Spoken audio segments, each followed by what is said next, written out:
காற்றே என் வாசல் வந்தாய், மெதுவாக கதவு திறந்தாய். காற்றே உன் பேரை கேட்டேன், காதல் என்ற.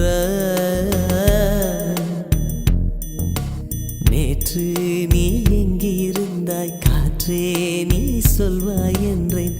சுவாசத்தில் இருந்ததாக சொல்லி சென்றாய்.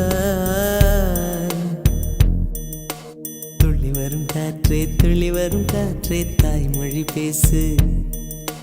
நிலவுள்ள வரையில், நிலமுள்ள வரையில் நெஞ்சினில் வீசு. துள்ளி வரும் காற்றே, துள்ளி வரும் காற்றே, தாய்மொழி பேசு.